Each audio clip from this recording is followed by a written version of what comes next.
fun of me right now? For real, for real? Like,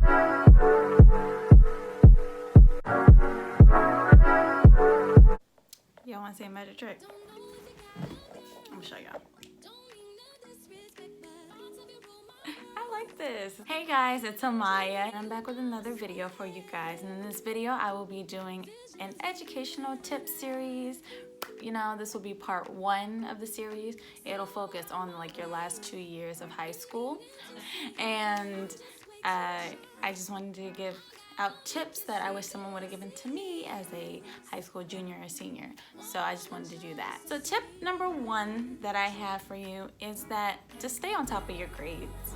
And I say this because often colleges, well, there are a few colleges where they have a minimum GPA requirement. Not that GPA, when it comes to colleges making decisions, is everything, but it weighs a lot. Like, it's important sometimes, especially when you go to apply for schools. They often have a minimum GPA requirement, so it'd be in your best interest to have a higher GPA. And often, having a higher GPA, you get the advantage of getting a scholarship, because that comes with your offer letter that they give you. They will give you a scholarship if your GPA is high enough. They'll offer it to you so that you can go to school for the free instead of having to go into debt like me.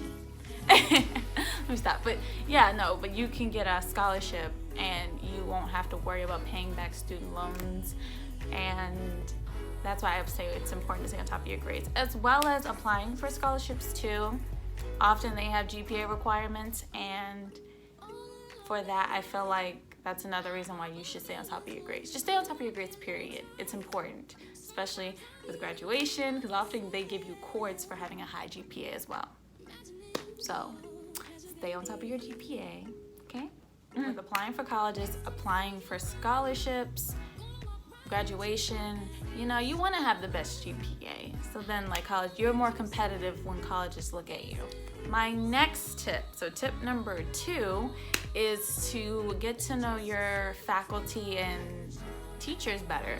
Often I would say this because whether it's for scholarships or colleges, they'll ask for letters of recommendation sometimes. And, you know, if you know a teacher on a If you're more familiar with the teacher and they know you very well, they can write you a good recommendation letter. So that's why I say whether it's faculty, teachers, some colleges require that you send an essay along with your application. So the teacher or faculty member can read over your essay and proofread it and make sure that you're sending out the best essay to the college. Now, my next tip, so tip number 3, tip number 3 is to start looking at colleges early. And when I say early, I mean the earlier the better. Because I can tell you from my situation, I did not start looking, and I want to say it wasn't until senior year. It was very last minute. I only visited, well, technically one, but I visited one college fully, and then I guess technically 2 because I took a test at another college. But the earlier you look, the better. The more you're able to tour, the more you're able to weigh out your options, the more like you're more prepared and able to see when the application's due, so you'll have time to get recommendation letters and writing your essay, as well as getting your ACT and SAT scores. So that's why I recommend, you know, getting to know what you're looking for in a college and like what fits you best. So if you wanna like move away from home, you know, I feel like you should take time to look at, weigh out your options, because that's especially important. Or if you want to go to a college out of state, you know, you might want to look around and see if there's like a tuition difference, because often there's schools where they have like, if you're in state, it's cheaper than out of state. That's often a thing. Or if you want to go to a college in state just to look around, it's always good to have a variety of options. So that's my advice to you. Okay, now my next tip is going to be take your SAT and ACT early or as early as you can, because I feel like you should honestly take it. You could even take it your sophomore year just to get a feel for the test. Like, I feel like the earlier you take it, like, because you're able to study and you're able to see, like, say you don't get a high score the first time you take one of these standardized tests. You're able to, by taking it early, you're able to go back and study and get a better score before the deadline for like applications and for like scholarships and colleges are due. So that's why I say studying and taking those tests early is the best thing to do. So I wanted to point this out too. So I got reduced lunch, but it's free and reduced lunch that often, well, I know in my county they give that out. And because I was given that, well, applied for that and given that, I was able to take the SAT and ACT for free. I can't remember the steps for that. I just know I was able to take it for free.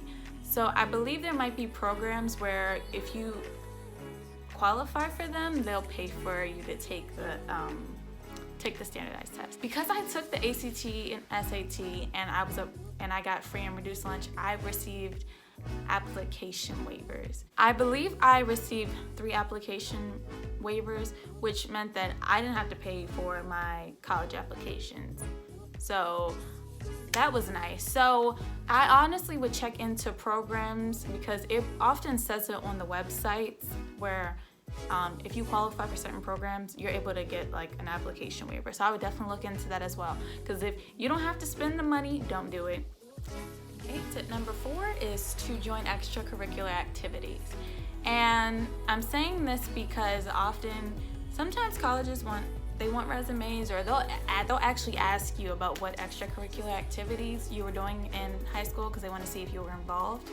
And so that's why I said GPA isn't everything, and join, because colleges, they like that because it shows that you're going to be involved at their campus as well. So join extracurricular activities if you can. Tip number 5, definitely apply to a variety of colleges because you want to have a backup plan. You don't want to just apply to one college that you know you want to get into, but say on the off chance you don't get in, you're like, okay, that was like putting all my eggs in one basket. Like, what am I supposed to do now? I would say a good number would be like 10, if you can at least, because just to weigh out your options. I would say at least apply to a good number. I'm gonna say 10 because I'm about to be applying to 10 grad schools, but just to outweigh your options, because one college might offer you a scholarship while the other one might not, but you like it because it's closer to home. So I definitely recommend getting a planner, because a planner, without one, I don't know where I would. Without a planner, my life would be a little crazy. Like, I would be crazy. I mean, I'm already a little, I'm just kidding. No, but I recommend a planner. I bought this planner. This is my most recent one. I want you to see it. This is my most recent one. This was $23. You can obviously get a cheaper one or a smaller one. I write big, so I need a big one, so I don't mind paying $20 for a planner, especially because it keeps me in check with my priorities of when things are due and all that.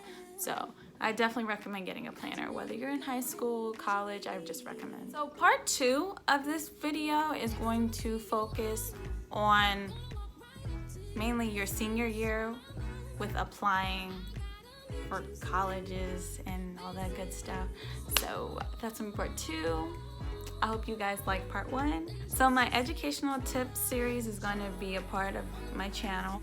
So I wanted to start off with these tips because I felt like they're a good foundation as to when the series continues.